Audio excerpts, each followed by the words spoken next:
That can't be real. Punching the bowler in the face. Josh Butler রীতিমতো হতভম্ব। তিনি তো বলেই বসলেন, না এটা হতেই পারে না, এটা বাস্তব হতে পারে না, আর এমন ভাষায় কোনো নিয়ম লেখা থাকতে পারে না। এবারে বিশ্বকাপের আগে বেশ কিছু আইনে পরিবর্তন এনেছে এমসিসি। পেনাল্টি রানের ক্ষেত্রেও এনেছে খানিক পরিবর্তন, কিন্তু সেই আইনের শব্দচয়ন নিয়ে অবাক জশ বাটলার ও স্টুয়ার্ট ব্রড। এমসিসির 41.17.2 নম্বর আইনে বর্ণনা করা হয়েছে, ম্যাচ শেষে পেনাল্টি রান সংক্রান্ত আইনে সামান্য পরিবর্তন আনা হয়েছে।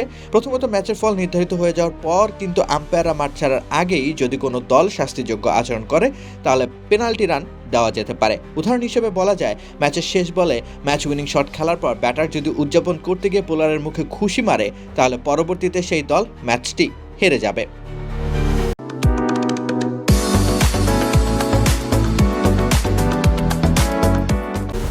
এক পডকাস্টে বাটলারকে এই নিয়মে পড়ে শোনাচ্ছিলেন স্টুয়ার্ট ব্রড, আর তখনই অবিশ্বাসের সুরে আবার প্রশ্ন করে বাটলার বলেন, মানে সত্যিই কি ক্রিকেটের আইনে লেখা আছে বোলারের মুখে ঘুষি মারা? ক্রিকেটকে বরাবরই ভদ্রলোকের খেলা হিসেবে আখ্যা দেওয়া হয়েছে। সেই ভদ্রলোকের খেলার আইনে এমন শ্রীহীন শব্দচয়ন অবাক করার মতো বিষয়ই বটে।